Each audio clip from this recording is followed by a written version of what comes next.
அதான் இந்த மமிதா பைஜு அந்த படத்தில் நடிக்கிறாங்கங்கிறது தான் புது அப்டேட்டு. இல்லை நிஜமாக அது ஒரு பெரிய விஷயங்க. ஆக்சுவலாக ரசிகர்கள் வந்து ஒரு அண்ணன் தங்கையாக பார்த்த ஒரு ஒரு பேரை வந்து அப்படியே வந்து காதல் ஜோடியாக பார்க்குறதையும் இல்லை பொதுவாக விஜய் படத்தினுடைய பாடல்கள் வந்துன்னா அது மிகப்பெரிய கொண்டாட்டமாக இருக்கும். இருந்தால் பாலகிருஷ்ணா அதில் பொருந்து வரா இல்லையாங்கிறத நம்ம ஒரு தீர்க்கமாக சொல்ல முடியும்.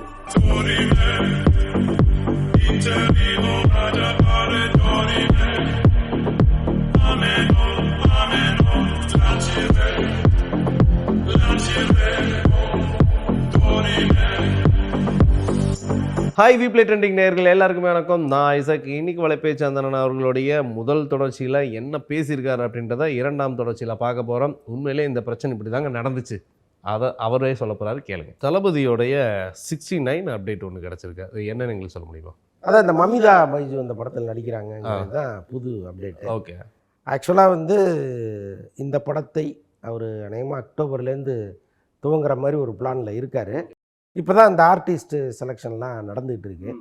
அதில் வந்து இப்போ ரீசண்டாக யார் டாப்பில் இருக்காங்க, டாப்புன்னு சொல்ல முடியாது, இந்த இளைஞர்கள் மனதில் பெருசாக இடம் பிடித்த நடிகை யார் அப்படின்னு பார்க்கும்போது இந்த பிரேமலு ஹீரோயின் மமிதா பைஜு தான் அப்படிங்கிற மாதிரி சொன்னோன்னே சரி ரைட்டு ஒரு புது காம்பினேஷனாக இருக்கும் அப்படின்னு ட்ரை பண்ணுறாங்க. பட்டு விஜயுடைய மகளாக நடிப்பதுக்கு தான் எனக்கு பெருசாக அதுக்கு வாய்ப்பு இருக்குதுன்னு நினைக்கிறேன் நான். ஏன்னா இப்போ இவங்க ஏஜுக்கும் விஜய் ஏஜுக்கும் கம்பேர் பண்ணிங்கன்னா ரொம்ப இவங்க ரொம்ப சின்னவங்க. ஸோ அதனால் அது ஒர்க் அவுட் ஆகுமான்னு தெரியல.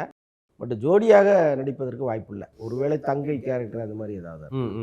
அவர் என்றும் இளமையாக தான் சார் இருக்கார் தளபதி. அப்புறம் இல்லை இளமை வேற, நீங்கள் அதுக்காக யாரோட ஜோடி போடுறாங்கன்னு ஒன்று இருக்குல்ல. இதே வந்து ஒரு கீர்த்தி சுரேஷ் அல்லது வேற யாராவதுன்னா தெரியாது நம்ம பார்த்த காம்பினேஷன். ஓகே. இப்போ இவங்க வந்து ரொம்ப குட்டி பொண்ணுங்க. மமிதா பைஜுங்கிறவங்க ரொம்ப அநேகமாக எனக்கு தெரிஞ்சு +2 முடிச்சுட்டு இப்போ தான் வந்திருப்பாங்கன்னு நினைக்கிறேன். Okay okay. அப்போ அது வந்து அந்தளவுக்கு பொருத்தமாக இருக்காதுங்கிறது தான் நம்முடைய கருத்து. சொல்ல முடியாது, ஜோடியாக கூட நடிக்கலாம், நமக்கு என்ன தெரியும். Okay okay okay. இல்லை அப்படி சில கதாநாயகன் வந்து ஒரு படத்தில் இப்போ ரீசெண்டாக கூட இவர் நம்ம விஜய் சேதுபதி சார் என்ன பண்ணியிருக்காரு, அந்த கீர்த்தி செட்டி வந்து ஒரு படத்தில் வந்து மகளாக நடிச்சிருக்காங்க. ஸோ அப்போ இங்கே தமிழில் வந்து நீங்கள் வந்து இவங்களுக்கு ஜோடியாக நடிக்கிறதுக்கான ஒரு காம்போக்கு ஒரு படம் வந்திருக்கு அப்படின்னு சொல்லும்போது அவர் வந்து அதை தவிர்த்துருக்காரு. ஸோ அப்போ இதை நீங்கள் எப்படி பார்க்குறீங்க? அவர் விஜய் சேதுபதி அது வேணான்னு சொல்லிட்டாரு. இவங்க ஹீரோ எனக்கு வந்து மகளாக நடித்தவங்க, நான் எனக்கு ஹீரோயினாக நடிக்கிறதுக்கு நான் தவிர்த்துடுறேன் அப்படின்ட்டு. இதோடைய நீங்கள் எப்படி பார்க்குறீங்க? இல்லை நிஜமாக அது ஒரு பெரிய விஷயங்க. ஆக்சுவலாக ரசிகர்கள் வந்து ஒரு அண்ணன் தங்கையாக பார்த்த ஒரு ஒரு பேரை வந்து அப்படியே வந்து காதல் ஜோடியாக பார்க்குறதையோ அல்லது கணவன் மனைவியை பார்க்குறதையோ கொஞ்சம் சங்கடப்படுவாங்க. அதை கரெக்டாக அவர் புரிஞ்சுக்கிட்டு சொன்னது வந்து நிஜமாக கிரேட்டு. அது மாதிரி யாரும் சொன்னதாக எனக்கு தெரியல. ஆனால் எம்ஜிஆர் காலத்தில் அது நடந்திருக்கு. சிவாஜிக்கு தங்கச்சியாக நடிச்சுட்டு மறுபடியும் சிவாஜியோட ஜோடியாக நடிக்கும்போது அவர் வேணாம்லாம் சொல்லியிருக்காரு. அதெல்லாம் நடந்திருக்கு. அதே மாதிரி எம்ஜிஆர் வந்து ஒரு நடிகை அவருக்கு ஜோடியாக நடிக்க வரும்பொழுது இல்லை என்னோட அண்ணன் மனைவி, அவங்க SSR மனைவி தெரியல, அப்போ விஜயகுமாரியாக இருக்கலாம், எனக்கு படித்த ஞாபகம் தான். அவங்க நான் வந்து ஒரு அண்ணியாக பார்க்குறேன், அது வேண்டான்னு ஒரு மறுத்ததெல்லாம் சொல்லுவாங்க. ஸோ அந்தளவுக்கு வந்து சினிமா தான் அப்படின்னா கூட அதற்குள்ளும் ஒரு எத்திக்ஸை பார்க்குற நடிகர்கள் இருந்தாங்க. ஆனால் இன்றைக்கி வந்து இருக்காங்களான்னா இல்லை, பெரும்பாலும் இல்லை. இப்போ விஜய் சேதுபதி சொன்னதை நம்ம ரொம்ப வியப்பாக தான் பார்க்க வேண்டியதாக இருக்குது. அதனால் அதே சிவாஜி தனக்கு மகளாக நடித்த ஸ்ரீதேவியோட ஜோடியாக நடித்தார். ஓகே ஓகே, அதெல்லாம் நடந்துச்சு. ஓகே. பட் சொல்கிறேன் ஓரளவுக்கு அதில் ஒரு எத்திக்ஸ் இருக்கணுங்கிறது. ஆனால் இருந்தாலும் சினிமாக்குள்ளே கண்ணியம் இருக்குன்றது இதெல்லாம் ஒரு எடுத்துக்காட்டு தானே. கண்ணியம் இருக்கான்லாம் நமக்கு தெரியாது, கண்ணியம் நம்ம சொல்ல முடியாது. ரசிகர்கள் மத்தியில் தப்பாக போயிருமேன்னு பார்க்குறேன். Okay okay okay. அந்த மீட்டரை கரெக்டாக பார்க்குறாங்க, மற்றபடி போகிற ஒன்றும் கிடையாது, மற்றபடி என்ன. Okay sir. இப்போது அதே இதில் வந்து இப்போது ஸ்பார்க்கு, கோட் படத்துடைய ஸ்பார்க்கு, அந்த மியூசிக் வந்து சரியாக வந்து அவருக்கு பிடிக்கலன்னு வர ஏதோ சொன்னது மாதிரி சில வதந்திகளை கிளப்புறாங்க நம்ம பயலுக. இப்போ இதை பற்றி நீங்கள் எப்படி பார்க்குறீங்க? இல்லை பொதுவாக விஜய் படத்தினுடைய பாடல்கள் வந்துன்னா மிகப்பெரிய கொண்டாட்டமாக இருக்கும். அதையே ஒரு பெரிய வெற்றி விழா மாதிரி கொண்டாட ஆரம்பிச்சிடுவாங்க. எல்லா பாட்டுமே கிட்டத்தட்ட அனிருத்தோடு சேர்ந்து விஜய் கொடுத்த பாடல்கள்லாம் அப்படி தான் இருந்துச்சு. ஆனால் இன்றைக்கி இவனோட அவர் சேரும்பொழுது அந்த பாடல்களில் ஒரு துள்ளல் இல்லை, ஒரு ஸ்பீடு இல்லை அப்படிங்கிற மாதிரி இவங்க நினைக்கிறாங்க. அது முழுக்க சரியானா அப்படி இல்லை. நீங்கள் யுவன் பாட்டை தனியாக கேட்கும்பொழுது நல்லா தான் இருக்குது, ஒரு 2-3 முறை கேட்கும்பொழுது அது நல்லா தான் இருக்குது. அதை வந்து ஒரே அடியாக இந்த பாட்டு குப்பை தண்டம் அப்படின்லாம் ஒதுக்குற ரகமாலாம் அந்த பாட்டு இல்லை. ஆனால் என்னென்னா இவங்க எதிர்பார்ப்பு ஜாஸ்தியாக இருக்குது. அப்படி இருக்கணும்னு நினைக்கிறாங்க. அது அப்படி இல்லாமல் ஒரு 10% குறையும் போது இவங்களால அதை தாங்கிக்க முடியல. பாட்டே பண்டல்ங்கிற அளவுக்கு கொண்டு வந்து விட்டுறாங்க. ஸோ அதுதான் இங்கே விமர்சனங்கள் வந்து லேசாக அப்படி தடவி கொடுக்குற மாதிரி இருந்த காலம்லாம் போயிடுச்சு. ஒன்றும் நல்லா இருக்கு, இல்லைன்னா நல்லா இல்லை. நடுவுலங்கிறதே இல்லாமல் போயிடுச்சு. Okay okay. ஸோ அதில் போய் இந்த பாட்டு சிக்கிச்சு. அதுதான். அப்போ இந்த பாட்டில் வர தோற்றத்தில் அவர் ரொம்ப இளமையாக இருக்கார். அந்த இளமை தோற்றம் வந்து தளபதியை ஒரு ஒன்றி இருக்கக்கூடிய ஒரு தோற்றமாகவே இல்லை அப்படின்ற ஒரு குற்றச்சாட்டு வேற நம்ம ரசிகர்கள் மத்தியில் வச்சிடுறாங்க.